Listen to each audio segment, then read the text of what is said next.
আসসালামু আলাইকুম সবাইকে। আজকে সকাল থেকে ব্লগটি শুরু করলাম। আজকে সারাদিন বৃষ্টি ছিল, তো বৃষ্টিময় ব্লগ দেখুন। আমার আর আয়নের নাস্তা আজকে রুটি, মাংস ঝুড়া, এখানে ভরা ছিল।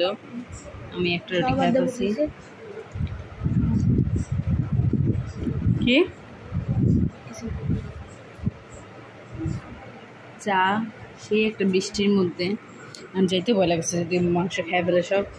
আমার ভাই তো অনেক ভালো। হ্যাঁ, আর কিছু এই যে বৃষ্টি,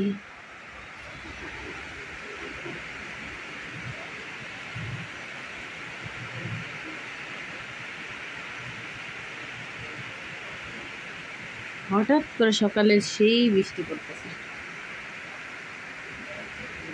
আর এই চা, আমি অনেক কম চা খাই, মাঝে মধ্যে খাই।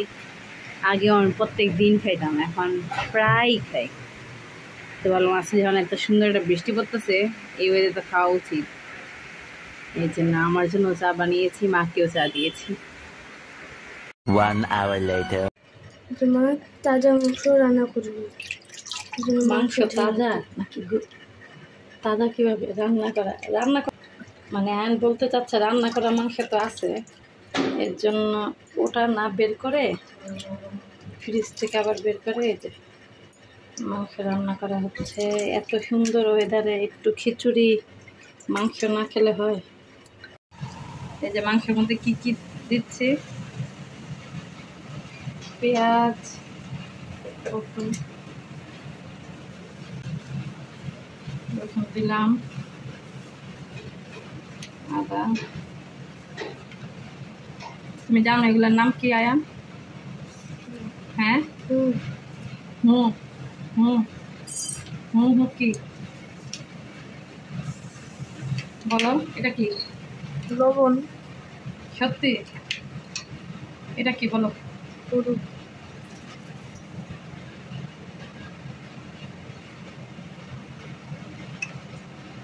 আর এটা আমরা তারপরে একটু ঝাল খাই।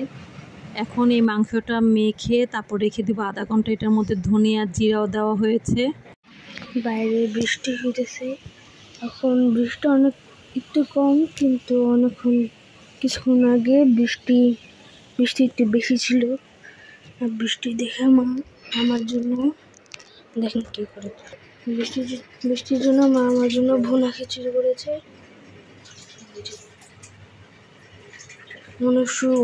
আধা ঘন্টা মাংস মাখানোর পরে একটা পাতিলে তেল আর পেঁয়াজটা একটু হালকা করে ভেজে তারপর মাংসটা ছেড়ে, এই যে আমার মাংসটা রান্না শেষ। A few moments later. হঠাৎ বৃষ্টি শুরু হয়ে গেছে। প্রথমে পুরোটা মানে আকাশ কালো হয়ে, এটা বৃষ্টি হঠাৎ না, আধা ঘন্টা আগে বুঝতে পেরেছি যে অনেক জোরে সোরে বৃষ্টি হবে। যেখানে পুকুরের পানিটা কি করতেছে। আজকে ফজর থেকেই বৃষ্টি থেমে থেমে আসছে, তারপরে হঠাৎ মাঝে মাঝে খুব জোরে বৃষ্টি হয়। আর এই বৃষ্টিটা গোসল করার মতো বৃষ্টি, কিন্তু দুঃখজনক যেতে পারেনি। আষাঢ় মাসে বৃষ্টি তো হবেই। আজকের এই বৃষ্টির দিনে সুন্দর স্মৃতিগুলি আপনাদের কাছে তুলে ধরলাম। ভালো লাগলে লাইক কমেন্ট শেয়ার করবেন। আসসালামু আলাইকুম।